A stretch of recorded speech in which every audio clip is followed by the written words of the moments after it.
Teman-teman, pada episode yang lalu kita telah belajar mengenai salib.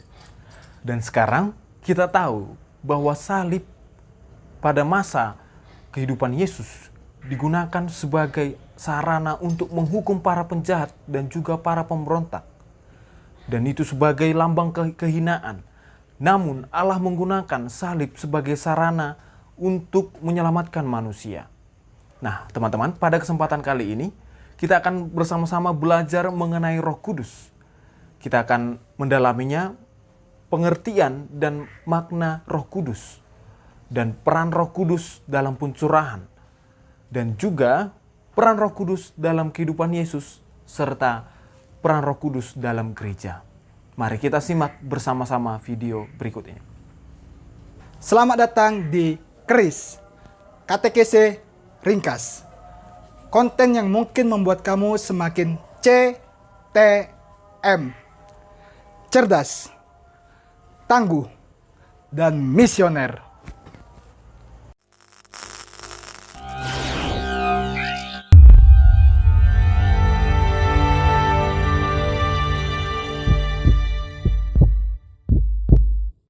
Seperti yang kita ketahui, bahwa Roh Kudus tidak dapat kita lihat secara fisik karena tidak memiliki darah dan daging.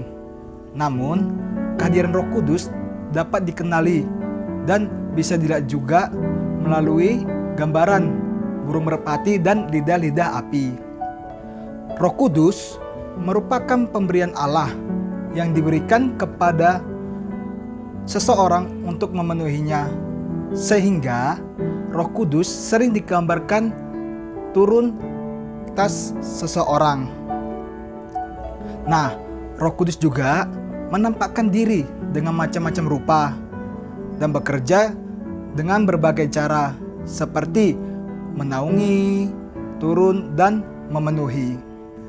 Dalam kitab Yoel bab 2 ayat 28, Nabi Yoel bernubuat tentang pencurahan Roh Kudus kepada manusia pada akhir zaman.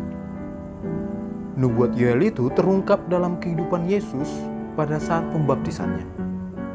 Yesus meminta agar para murid menantikan pemenuhan janji Allah tersebut, yakni janji akan kekuasaan dari tempat tinggi. Pemenuhan atas nubuat Yoel ini dikhotbahkan oleh Petrus. Roh Kudus merupakan janji Allah untuk umatnya, dan Pentakosta merupakan pemenuhan janji Allah. Ungkapan dibaptis dengan atau dalam Roh Kudus masih belum begitu jelas. Istilah membaptis masih menimbulkan suatu makna lain, yakni mencelupkan. Akan tetapi, istilah tersebut juga dipakai dengan arti membasuh. Ungkapan dibaptis dengan atau dalam Roh Kudus kerap kali juga dihubungkan dengan pencurahan Roh Kudus di zaman keselamatan dan Mesias, seperti harapan para nabi. Menurut tafsiran tersebut, Yesus atau Mesias memberikan dua baptisan, yakni baptisan dengan Roh Kudus dan dengan api. Api digambarkan sebagai penghakiman. Baptisan dengan api juga dapat dihubungkan dalam Markus bab 10 ayat 38-39 tentang baptisan yang harus dijalani Yesus. Dari pembahasan di atas, kita dapat menarik sebuah kesimpulan bahwa Roh Kudus itu adalah tanda kehadiran kuasa Allah yang bekerja untuk menuntun moralitas seturut kehendak Allah dan memberi daya ilahi yang memberi kekuatan. Jadi, pencurahan Roh Kudus dalam pembaptisan Yesus dapat dimaknai sebagai sebuah tanda di hadapan umum yang menampakkan bahwa Yesus diberi kuasa oleh Allah yang Maha Tinggi. Hal itu juga berindikasi pada setiap pekerjaan dan tugas perutusan Yesus yang merupakan buah dari karya Roh Kudus. Peristiwa pencurahan Roh Kudus dalam pembaptisan Yesus juga menyingkapkan kepada orang Yahudi bahwa Yesus benar-benar datang atas nama Allah, berkarya dengan kuasa Allah, dan senantiasa dipimpin oleh rahmat Allah. Kita dapat memahami Yesus melalui Roh Kudus. Dan sebaliknya, kita juga dapat mengenali Roh Kudus melalui peran Yesus Kristus. Maka dari itu, kita dapat mengimani Tritunggal Maha Kudus melalui relasi antara Yesus dan Roh Kudus.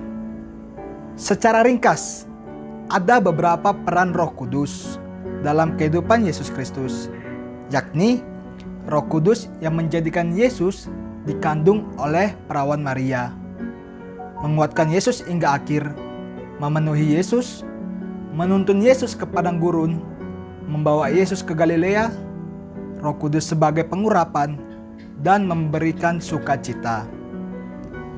Dalam sakramen gereja, Roh Kudus dikaruniakan melalui penumpangan tangan dan pengurapan.